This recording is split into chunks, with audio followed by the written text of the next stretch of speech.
Hello students, welcome to the lecture on workers' participation in management. And after this lecture we will be able to learn the following objectives. Explain the objectives and concepts of workers' participation in management. Discuss the evolutions of workers' participation in management. Understand the importance and conditions of workers' participation in management. Describe the scope and ways of workers' participation in management.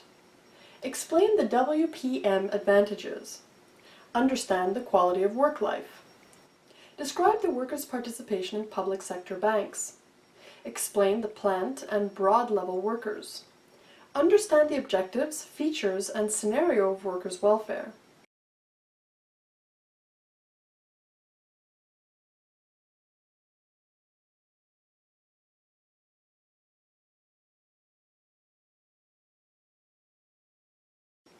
Let's start with some introduction first. Workers' participation in management is an essential ingredient in industrial democracy. The concept of workers' participation in management is based on human relations approach to management, which brought about a new set of values to labor and management. Workers' participation is also known as labor participation or employee participation in management. Let us study about the objectives and concepts of workers' participation in management. Workers' participation in management implies mental and emotional involvement of workers in the management of enterprise. It is considered as a mechanism where workers have a say in the decision.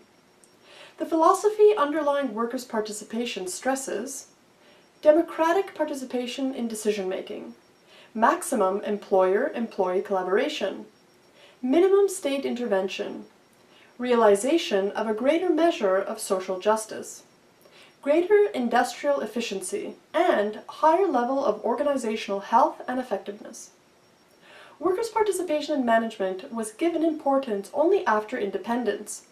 The Joint Management Councils were established in 1950, which increased the participation of labor in management. The Management Scheme 1970 gave birth to Board of Management.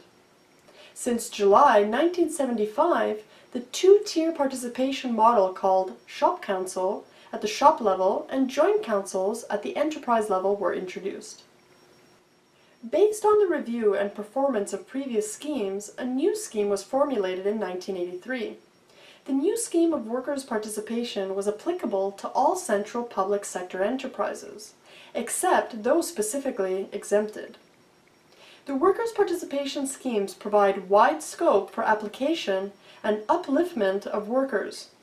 But in practice, these schemes have not met with success, though they are successful in some private sector units. The factors responsible for the failure are: attitude of the management towards the scheme is not encouraging. The preventatives of workers are not given due recognition by the management. The attitude of trade unions towards the schemes is negative, as they consider these schemes are reducing the power of trade unions. Some trade unions boycott Joint Management Council meetings. The success of these schemes requires certain conditions. Management should appreciate the scheme and accept them in full faith. Trade unions have been cooperate with the schemes. Workers have to be educated. Thus, workers' participation in management has yet to succeed. It can be done by educating the workers, creating an environment in the organization for coordination of workers and management. Objectives. The primary objective of WPM is to broaden the decision-making process of the organization by including the employees or their representatives in that process. Several other objectives are also served by participative management. Greater employee satisfaction. Participative management aims at enhancing the satisfaction of the employees by fulfilling their desire for participation in the decision-making process, especially on the matters affecting them. Greater responsibility. Making the employees accept a greater responsibility for the decisions of the organization is another objective of participative management. The aim of the organization is to improve the involvement of the employees in its affairs. The objectives of workers' participation in management are: to raise level of motivation of workers by closer involvement, to provide opportunity for expression and to provide a sense of importance to workers, to develop ties of understanding leading to better effort and harmony, to act on a device to counterbalance powers of managers, to act on a panacea for solving industrial relation problems. Concepts. The concept of WPM is a broad and complex one. Depending on the socio-political environment and cultural conditions, the scope and contents of participation change. WPM is the participation resulting from the practices which increase the scope for employees' share of influence in decision-making at different tiers of organizational hierarchy, with concomitant related assumption of responsibility. ILO. Workers' participation may broadly be taken to cover all terms of association of workers and their representatives with the decision-making process, ranging from exchange of information, consultations, decisions, and negotiations, to more institutionalized forms, such as the presence of workers' member on management or supervisory boards, or even management by workers themselves. The main implications of workers' participation in management, as summarized by ILO: workers have ideas which can be useful. Workers may work more intelligently if they are informed about the reason for and then intention of decisions that are taken in a participative atmosphere. Participation refers to the mental and emotional involvement of a person in a group situation, which encourages him to contribute to group goals and share the responsibility of achievement.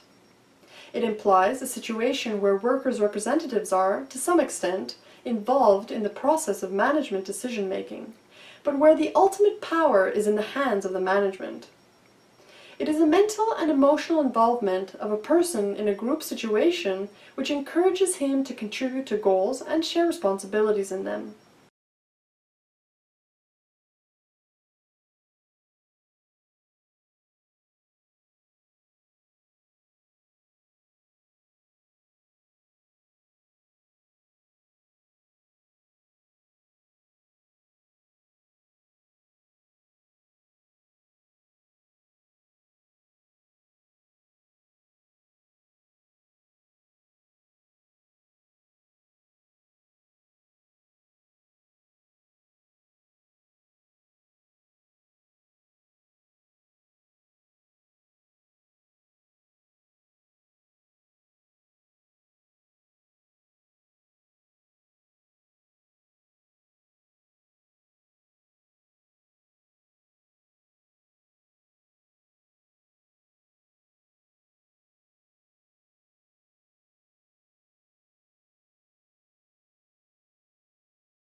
Let us now study about workers' participation in management evolutions. Economic decisions. It includes involvement of employees on various financial or economic aspects such as the methods of manufacturing, cost-cutting, automation, shutdown, mergers, and acquisition and layoffs. Inviting ideas from employees on various issues like how to cut down the operating costs can work wonders. In economic decisions, one considers the methods of manufacturing, automation, shutdown, layoffs, and mergers. Personnel decisions. The employee's participation in personnel decision-making refers to their involvement in various management processes, including recruitment and selection, work distribution, promotions, demotions, and transfers, grievance handling, settlements, voluntary retirement schemes, and so on. Participation of employees in these processes can safeguard their interests and motivate them to work hard for the betterment of self as well as the organization. Social decisions. Social decision-making refers to employee involvement in decision-making regarding hours of work, rules and regulations at workplace, welfare measures, worker safety, employee welfare, health and sanitation. In this category, employees have a say in decisions in these areas. They may take an advantage of their liberty and sometimes can dominate the management. Here the concept of bounded or restricted participation can work well. Let us now talk about the importance and conditions of workers' participation in management. Importance. There is some importance of worker participation in management. Unique motivational power and a great psychological value.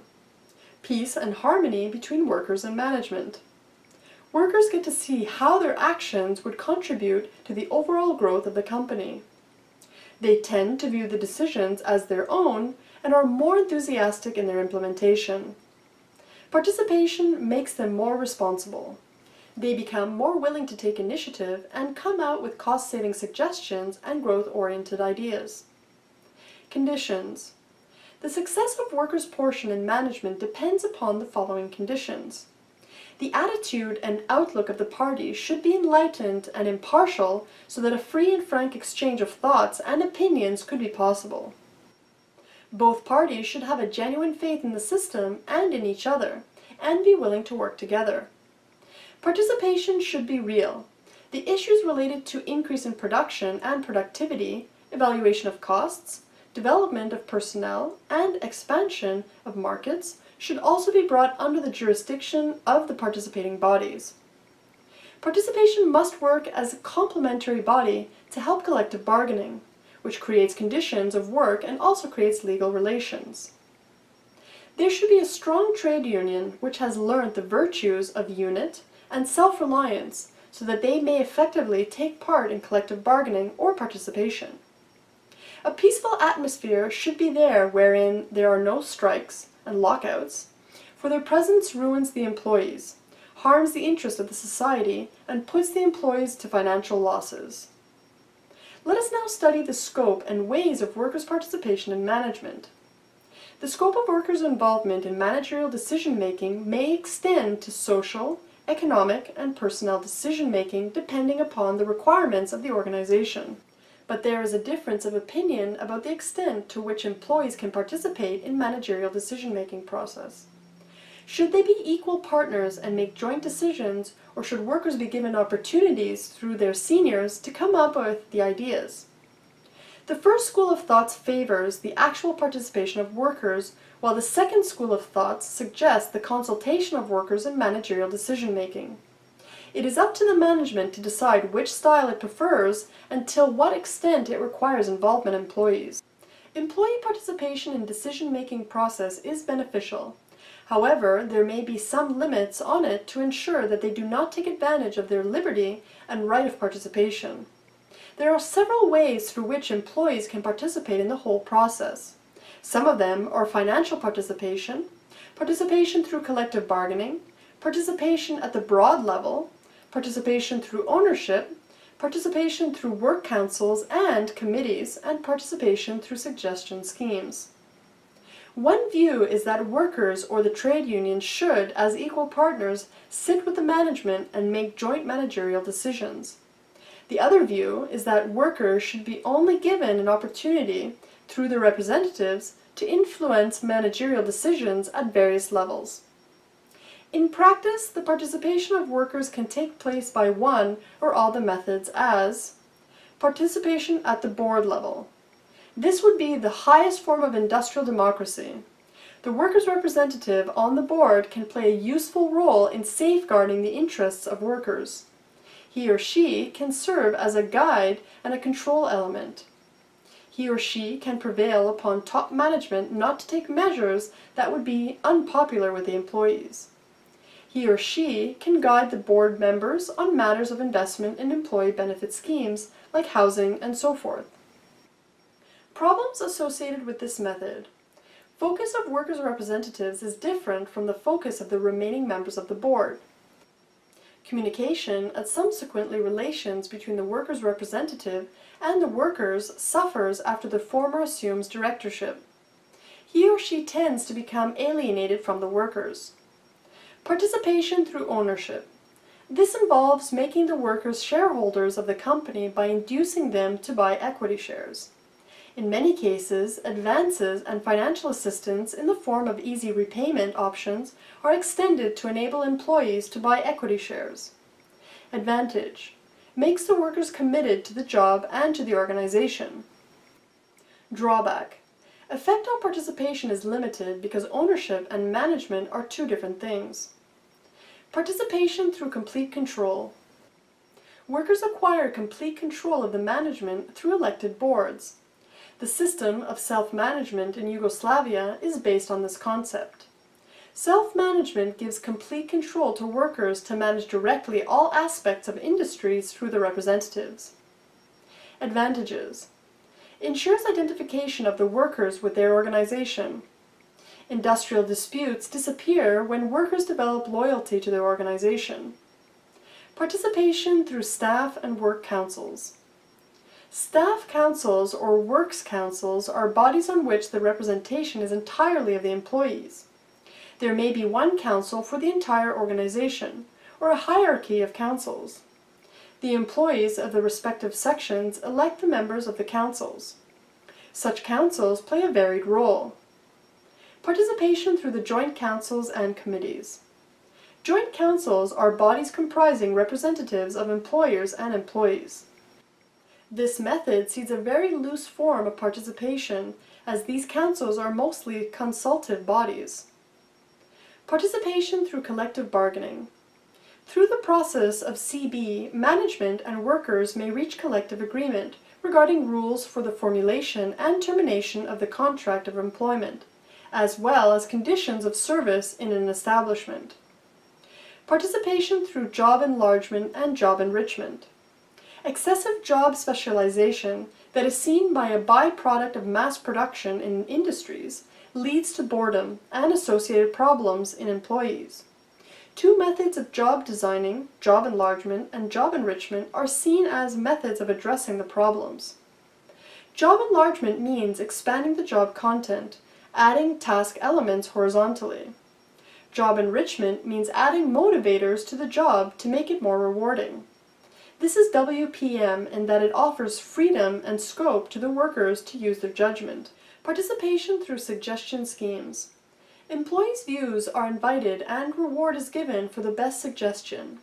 With this scheme, the employee's interest in the problems of the organization is aroused and maintained. Progressive managements increasingly use the suggestion schemes. Suggestions can come from various levels. Out of various suggestions, those accepted could provide marginal to substantial benefits to the company. The rewards given to the employees are in line with the benefits derived from the suggestions.